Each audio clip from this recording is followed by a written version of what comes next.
జీవన తరంగాలు, ఇవే ఇవే జీవన తరంగాలు, జీవన తరంగాలు.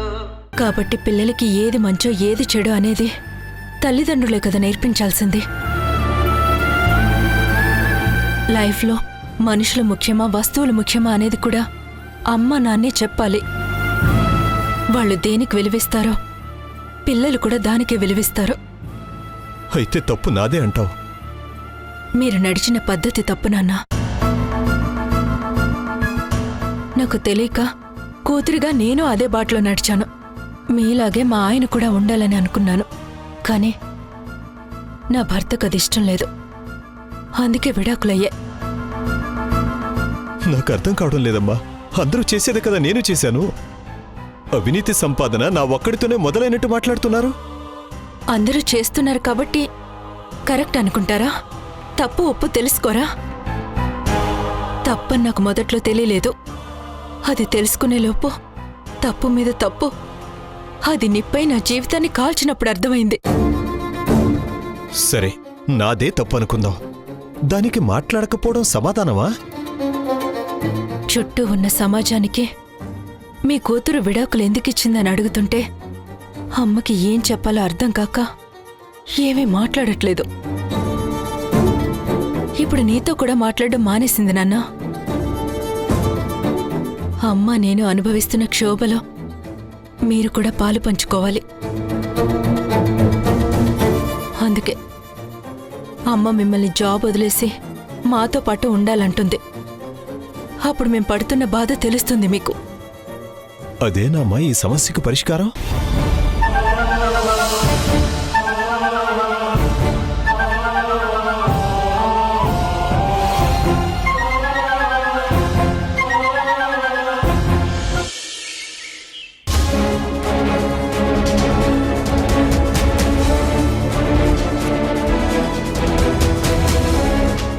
ఏమండి, టిఫిన్ తీసుకురావాలా? రెడీ అయ్యింది. ఇప్పుడే వద్దు, వరస్ట్గా. ఆఫీస్కి టైం అవుతుంది కదా. ఈరోజు ఆఫీస్కి లేట్గా వెళ్తాను. టిఫిన్ చల్లారిపోతుందండి. అంటే ఇప్పుడు నేను టిఫిన్ తినేసి ఇక్కడి నుంచి వెళ్ళిపోవాలా? ఇంట్లో ఉండొద్దా? నేను అలా అనలేదు. మరి అలా నాకేం బుర్రలేదనుకుంటున్నావా? టిఫిన్ రెడీ అయింది, నేను తిని వెళ్ళిపోవాలి. మళ్ళీ రాత్రి 12 గంటల వరకు నేను ఇంటికి రాకూడదు. ఇంత పెద్ద ఇల్లు కట్టించిన నేను నా ఇంట్లో కాసేపు కూర్చోకూడదా? అలా అనలేదండి. అంటే నేనే వరసగా అర్థం చేసుకున్నానా? భార్య అంటే ఇంట్లో వంట చేయడానికి, ఇల్లు క్లీన్ చేయడానికి కాదు. ఇంట్లో వాళ్ళని ప్రేమగా చూసుకోవాలి. కానీ నువ్వేమో ఇలా, నీ కొడుకేమో అలా. పిల్లలంటే తల్లిదండ్రులకి ప్రశాంతత ఇవ్వాలి. వాడేమో ఇల్లిడిచి వెళ్ళిపోయాడు. నువ్వు నన్ను కూడా ఇంట్లో నుంచి త్వరగా వెళ్ళిపోమంటున్నావు. ఇక నేనెందుకు వరస్ట్గా? అలా ఎందుకు మాట్లాడుతున్నారండి? మీరు ఆఫీస్కి వెళ్ళే టైం అయింది, అందుకే అడిగాను. నాకు తెలుసు, అమ్మా కొడుకు ఇద్దరూ తెలివైన వాళ్లే. ఈరోజు వాడు హాస్టల్ నుంచి ఫోన్ చేస్తాడు. అవి వాళ్ళ రూల్స్ అండి. వారానికి ఒక్కసారి ఫోన్ చేసే అవకాశం ఇస్తారు. నేనిక్కడుంటే నీకు మాట్లాడడానికి ఇబ్బంది, అందుకే నేను ఇక్కడి నుంచి వెళ్ళిపోవాలా? నాకు నేను నా భార్య నా కొడుకు అని మురిసిపోతే ఏం లాభం? మీకు కూడా అనిపించాలిగా.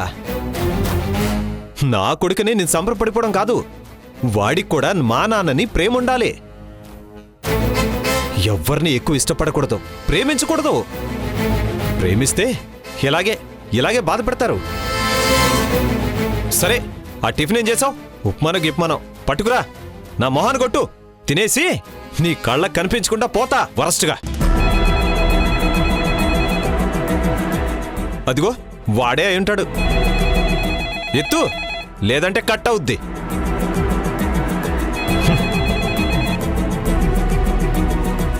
హలో అమ్మా, ఎలా ఉన్నావు? నేను బాగున్నానురా, నువ్వు? నేను బానే ఉన్నానమ్మా. అన్నట్టు నాన్న ఆఫీస్కి వెళ్ళిపోయారా అమ్మా?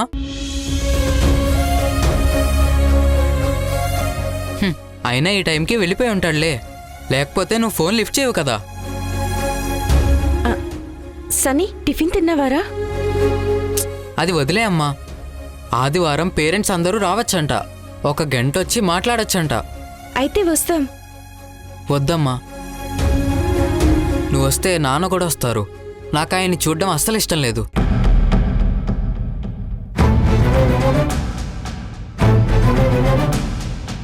వస్తే కొడుకు కోసం ఏదో ఒకటి తీసుకురావాలని చెప్పి ఫార్మాలిటీకి తీసుకొస్తారు. అందులో ఎఫెక్షన్ ఏమీ ఉండదు. వాటి ప్రైస్ చూసి రెస్పెక్ట్ చేయమంటే నాకు అస్సలు ఇష్టం ఉండదమ్మా. బయట వర్క్ ప్రెషర్ వల్ల వచ్చే ఫ్రస్ట్రేషన్ నీ మీద నా మీద చూపిస్తాడు. పస్తులోని చదువుకున్నాను, అనాథగా పెరిగానని చెప్పుకుంటాడు. కానీ నాకు అందరూ ఉన్నా నేను కూడా మీకు దూరంగా ఒంటరిగా ఉంటున్నాను కదమ్మా. అప్పుడు రెండూ ఒకటే కదమ్మా. వదిలేరా ఆ విషయం. నీకు నువ్వే హాస్టల్కి కావాలని వెళ్ళావు. ఇక్కడంతా బాగుందమ్మా. ఉదయం లేవగానే ఎక్సర్సైజ్, ప్రేయర్, టిఫిన్, తర్వాత క్లాసులు, భోజనం, సాయంత్రం కొద్దిసేపు ఆడుకుంటాం. రాత్రి 9:30 వరకు చదువుకోవడం, తర్వాత పడుకోవడం. దేని గురించి వరీ కావాల్సిన అవసరం లేదు. టెన్షన్ అస్సలు లేదు. అలా ఉంటే అప్పుడు హెల్త్ కూడా బాగుంటుంది కదమ్మా.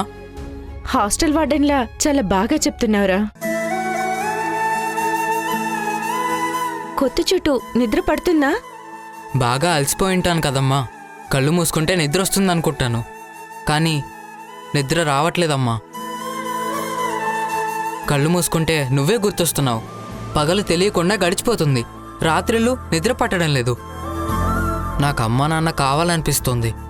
ఇల్లు కూడా గుర్తొస్తుందమ్మా. మరి ఇంటికి వచ్చేసేయ్. నాన్న నిన్ను నన్ను చాలా తక్కువ చేసి చూస్తాడు.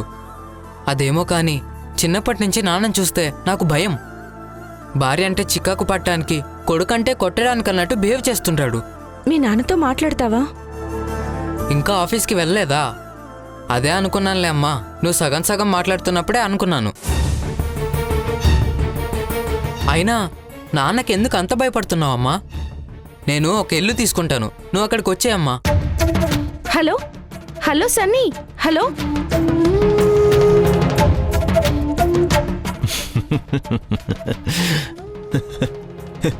నీతో మాట్లాడాడు, నాతో మాట్లాడ్డు. నాకు తెలుసు వాడికి నువ్వు కావాలి. నువ్వెళ్ళు. నాకేం ఒంటరితనం కొత్త ఏమి కాదు. చిన్నప్పటి నుంచి ఒంటరిగానే పెరిగాను. చేతిలో డబ్బులు లేవు, ఉండటానికి ఇల్లు లేదు. కానీ ఇప్పుడు అన్నీ ఉన్నాయి. ఏం ప్రయోజనం? సొంత వాళ్ళు భార్య కొడుకే నన్ను వద్దనుకుంటున్నారు. అంతా నా కర్మ. ఏమండి, టిఫిన్ వద్దు వద్దు. ఏంటి అలా చూస్తున్నావు? ఈరోజు ఆఫీస్కి వెళ్ళను. భార్యకి కొడుక్కి నా డబ్బులు అవసరం లేనప్పుడు నేనెందుకు కష్టపడి పనిచేయాలి? ఏమన్నాడు వాడు? హాస్టల్కి నన్ను రావద్దన్నాడా? రావద్దనే అనుంటాడు. నీకలా చెప్పడు. నన్ను రావద్దని చెప్పుంటాడు. కానీ నా కొడుకు కావాలి. ఎంతైనా నా రక్తం కదా. ఆ ఫ్రిడ్జ్లో ఐస్ సోడా ఉంటుంది, తీసుకురా. తీసుకురా.